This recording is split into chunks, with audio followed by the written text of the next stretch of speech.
Non, l'étoile, on l'a pas portée. Nous, on l'a portée que quelques mois avant de quitter la zone occupée. Très peu, je l'ai portée très peu, et je me souviens toujours, la première fois que j'ai porté l'étoile, ça ne m'a pas du tout complexé. Hein. Il faut montrer qu'on est juive, et ben bon, je montre et je suis juive. Je me suis jamais sentie humiliée.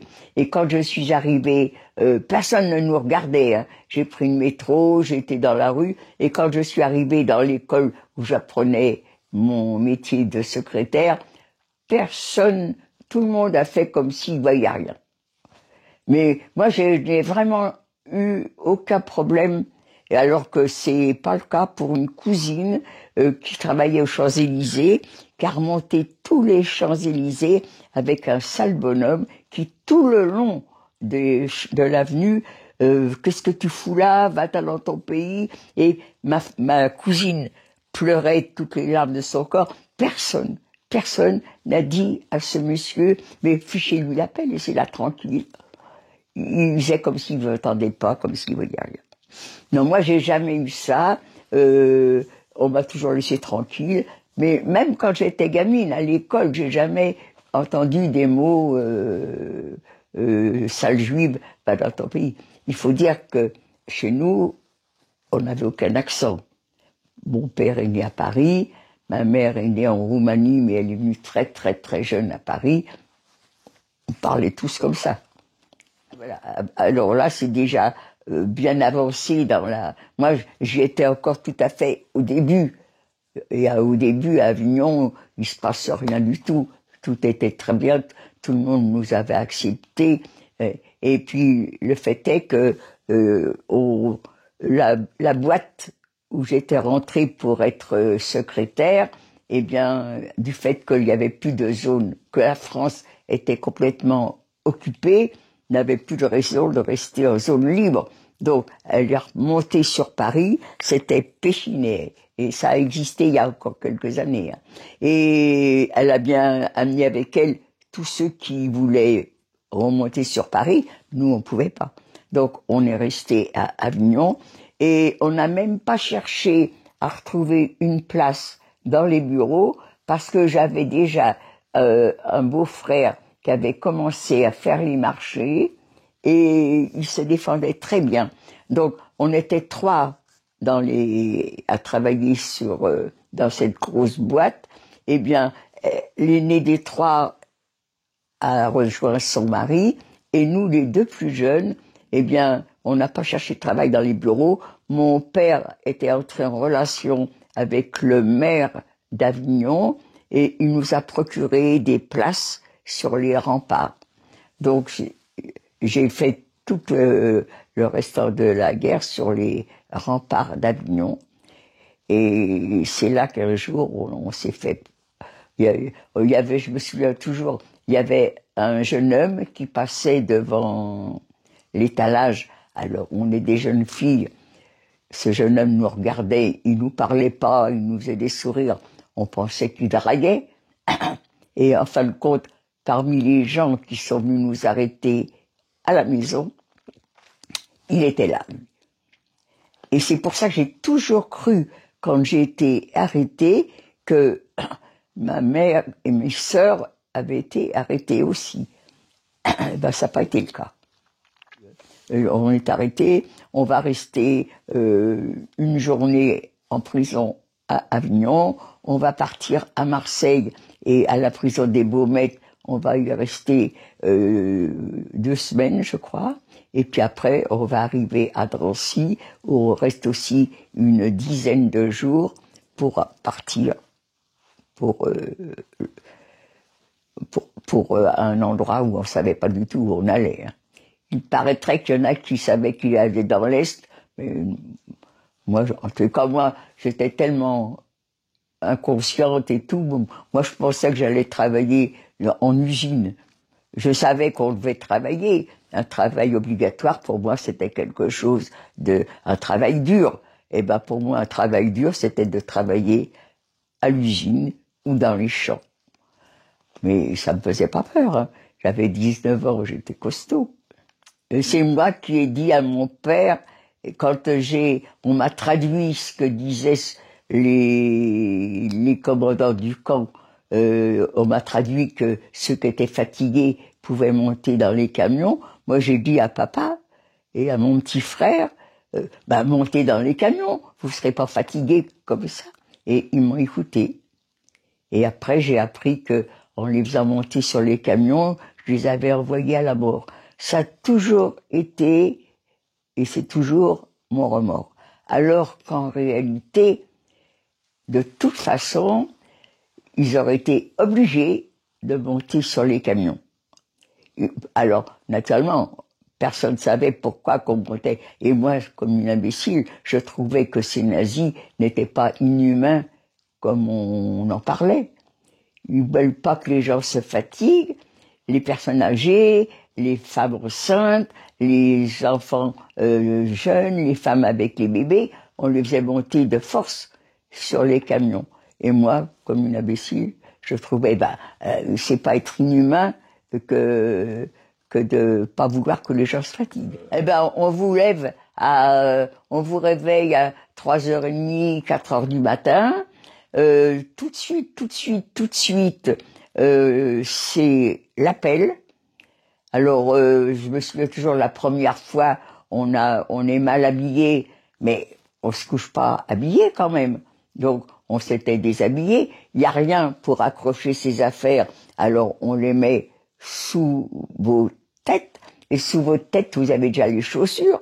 Donc, le temps de se rhabiller, de remettre les affaires, de remettre les chaussures, on était trop en retard. Donc, tout le monde a reçu les premiers coups.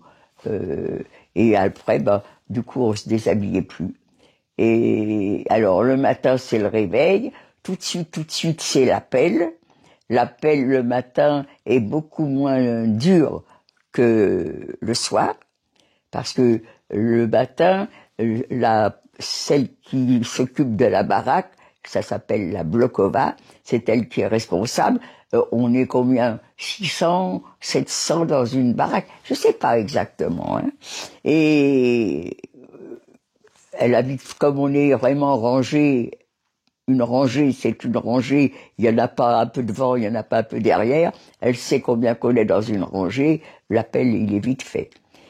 Et puis après, alors il y a quand même la distribution du petit déjeuner. Qu'est-ce que c'est? Une espèce d'eau un peu noirâtre qu'on appelle café. Et c'est la valeur une tasse comme ça, quoi. Quand je dis une tasse, c'est dans des boîtes de conserve. Voilà, une boîte comme ça. Et cette espèce d'eau qui n'est ni froide ni chaude, parce que naturellement, dans les cuisines, elles sont pas toujours près de vos baraques, donc, et elles attendent dehors, donc si c'était chaud, peut-être que ça serait bien. Enfin, de toute façon, on s'en contente. Et puis après, c'est le travail. Alors, au début, on appelle ça la quarantaine, c'est-à-dire que vous n'avez pas un travail fixe, et vous n'êtes pas obligé de travailler non plus. Alors, il n'y a jamais de volontaire. Donc, c'est la capo qui vient nous chercher, et comme la capo vient nous chercher et qu'il n'y a pas de volontaire, c'est les premiers coups qui tombent. Et ça laisse des traces. C'est dès qu'on arrive, on perd notre identité. On vous enlève vos cheveux, on vous enlève tous les poils que vous avez sur le corps. Il n'y a plus de blonde, il n'y a plus de brune, il n'y a plus de cheveux frisés. Alors, ça c'est parti. Vos vêtements, vous avez des gens qui étaient à s'habiller dans des maisons de luxe et d'autres qui s'habillaient chez Tati. Il n'y a plus là c'est terminé. On est tous au même niveau. On n'a plus rien de personnel et on va vous distribuer les vêtements. Alors souvent, je pose la question, moi, aux élèves, comment vous voyez les déportés habillés? Alors, immédiatement, les tenues rayées. Non, non, non, pas les juifs. Les juifs n'ont pas le droit aux tenues rayées.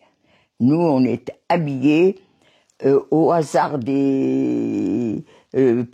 les vêtements que l'on a, ce sont des vêtements qui ont été pris parmi les affaires que les Juifs ont emmenées avec eux quand ils ont été arrêtés.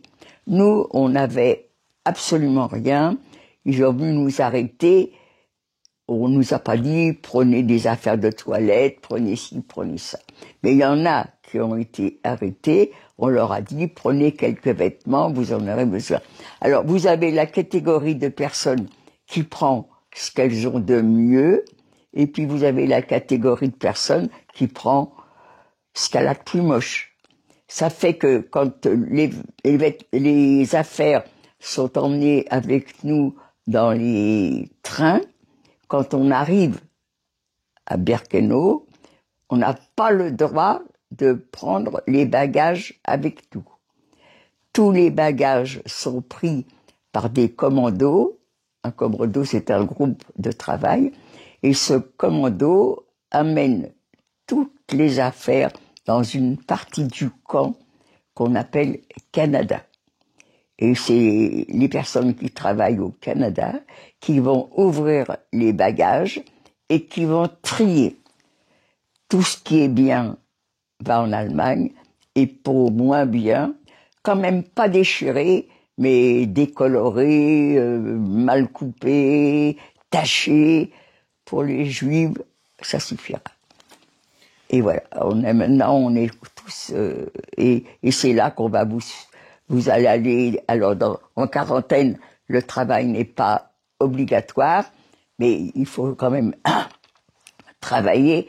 Et c'est au bout. Alors la quarantaine, elle dure, je sais pas moi, peut-être, je me rappelle plus exactement.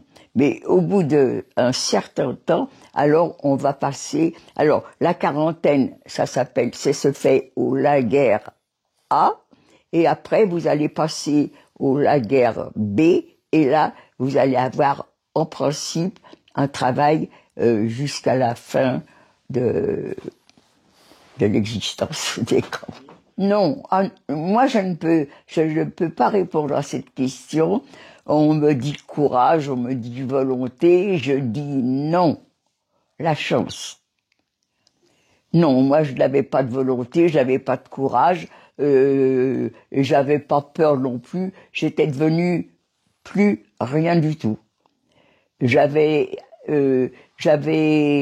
été au contact d'une dame qui avait voulu se révolter et qui avait reçu c'était la première fois que je voyais qu'un être humain pouvait être tapé par un autre être humain d'une façon aussi cruelle. Ça m'a marqué et j'ai toujours dit, moi, je ferai la plus petite possible. Je disais, tu dois aller là, je vais là, jamais Au début, il y en a on n'était pas que des toutous, vous aviez des fortes têtes aussi, qui ont voulu se révolter. Mais on a compris tout de suite que si on voulait vivre, il fallait s'écraser. Voilà. Tout en ayant vécu la même chose, chacun a des anecdotes différentes à raconter. Mais ce que je peux vous dire, c'est que tout ce qu'on vous entendez et tout ce que vous écoutez, qui paraît invraisemblable, eh bien, hélas, ça a existé. Et même encore en pire, parce que il y a pas de mots assez puissants pour décrire ce que la haine qu'avaient les nazis envers les Juifs a pu leur faire faire. Moi, j'ai eu la chance de retrouver ma mère, mes sœurs et l'appartement que nous habitions avant de quitter Paris, ici. Mais c'est pas été le cas pour toutes mes camarades. Moi, j'ai des camarades qui étaient très jeunes, 16 ans, 17 ans. Elles reviennent, elles n'ont plus de famille, ils ont tous disparu dans les camps. Elles ont plus, les appartements ne nous appartenaient pas. Maintenant, on est propriétaire, quelquefois, de nos appartements. Mais à l'époque, non. Donc, un propriétaire avait un immeuble. Les Juifs, quand ils étaient arrêtés, on vidait complètement leur appartement. Alors, où allaient les meubles, où allait la vaisselle, où allaient les vêtements, où allaient les petites bricoles, ça, je ne sais pas, et je n'ai jamais posé de questions, je ne sais pas. Est-ce que mes sœurs ont posé des questions? Est-ce que ma mère a posé des questions? La concierge, c'était la même. Donc, elle était témoin de voir partir les meubles et les vêtements et tout ce qu'il y avait. Mais, personnellement, je ne lui ai jamais posé de questions. Et je ne sais pas si mes sœurs lui ont posé des questions. Mais nous, notre appartement a été occupé par des collaborateurs.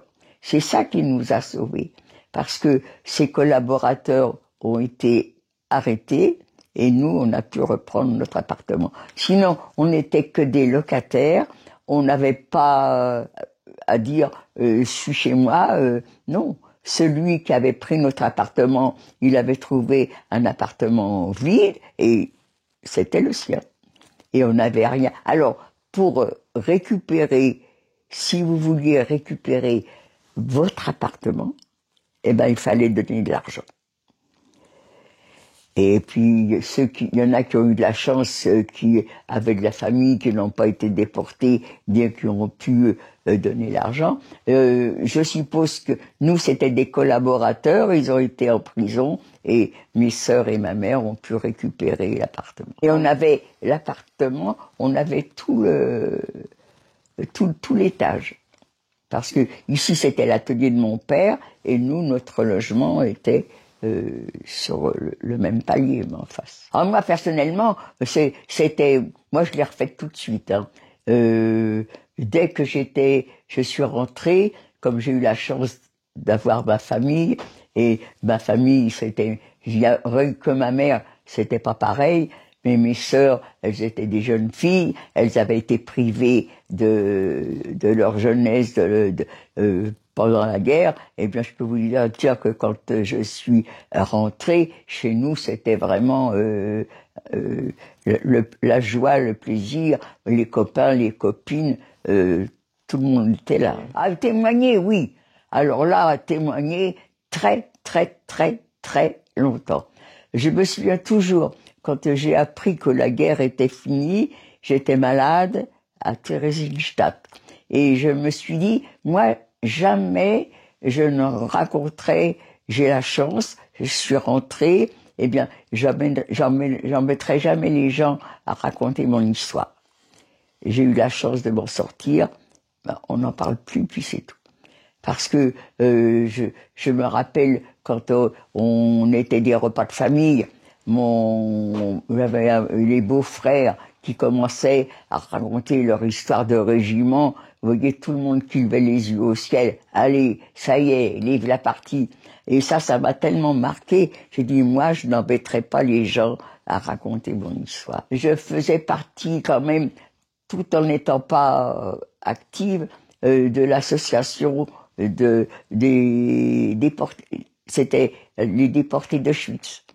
Alors ça s'appelait l'Union des déportés d'Auschwitz. D'abord c'était l'amicale d'Auschwitz et puis après ça a changé de nom, Union des... Alors au début je cotisais, mais moi je travaillais. Moi j'ai fait les marchés, les meilleurs jours sont le samedi et le dimanche, et quand il y a des associations qui font des fêtes, eh ben c'est toujours le samedi ou le dimanche.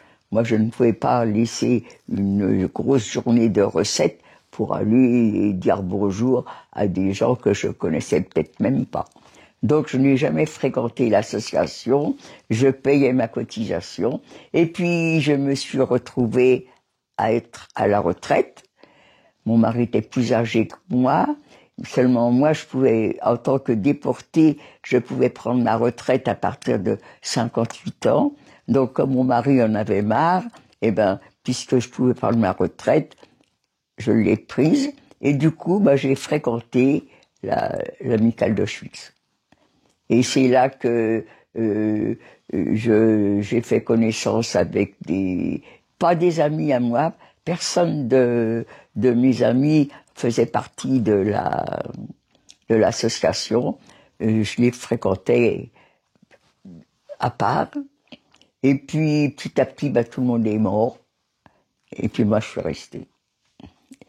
Et du coup, je me souviens, le président de l'association me voyait. Tous les jeudis, il y avait un petit groupe de déportés qui se retrouvaient autour d'un gâteau. La première fois, j'y vais. Les deux dames qui organisaient ces petites réunions étaient très aimables. Les autres qui étaient là en tant que sociétaires, elles étaient en train de manger un gâteau, elles n'ont même pas levé la tête pour me dire bonjour. Mais par contre, celles qui organisaient m'ont reçu très très très gentiment et ça m'a pas déplu. Et comme c'est à côté de chez moi et que ce jour-là, le jeudi, je faisais rien, eh bien, j'ai pris l'habitude. Et du coup, le président qui était, je me souviens plus de son nom, me voyant régulièrement, lui, il emmenait toujours un petit groupe de déportés, elles étaient 4, c'était toujours les mêmes, pour accompagner les élèves qu'il emmenait en Pologne. Un jour, il y en a une qui est absente, il y a 4 quarts, donc il voulait un déporté par quart, eh bien, il m'a demandé de la remplacer. Ah non, moi, je n'ai pas besoin d'aller là-bas. Je ferme les yeux, j'y suis. Alors, ça suffit. Non, je m'excuse. Mais alors, il a eu un mot. Je peux pas t'obliger. Ça m'aurait rendu service, mais je ne peux pas t'obliger. Tu as le droit de ne pas vouloir y aller. Alors, quand il m'a parlé de me rendre service, du coup, je réfléchis et j'ai dit, allez, j'y vais. Et je regrette pas. Je regrette pas parce que c'est depuis que je témoigne et je trouve ça vraiment fort agréable de rencontrer des professeurs parce que bravo les professeurs. C'est grâce à eux, je crois que notre histoire ne tombera pas dans l'oubli. Et puis les élèves aussi qui s'intéressent. Alors les élèves, je ne peux pas dire, ils s'intéressaient sur le moment. Est-ce qu'il leur en restera quelque chose? L'avenir nous le dira, ça. D'abord, j'ai horreur des bandes dessinées. Pour moi, ça me rappelle les Mickey que quand j'étais gamine. Je lisais les bandes dessinées parce que c'est plus facile à lire une bande dessinée qu'un livre. Vous avez l'image, vous avez la bulle. Mais quand j'ai su qu'on allait faire de la déportation des bandes dessinées, moi j'étais restée avec Mickey, avec Popeye et sa femme, là, et j'étais restée avec ça. Alors j'avoue franchement que j'avais rien à dire, hein. Bon, on le fait. Mais quand j'ai lu la première bande dessinée, ah non, là j'ai dit bravo. Bravo parce que et la libraire elle m'a expliqué, la plupart des gens, des jeunes qui veulent lire cette histoire en bande dessinée, eh bien reviennent après pour chercher un livre sur la déportation. Parce que la bulle, elle dit pas grand-chose, mais ça leur réveille l'esprit et je dis pas que c'est toujours, mais c'est ce que m'a dit la libraire. Alors bravo. Bravo d'avoir eu l'idée de faire une bande dessinée sur la déportation.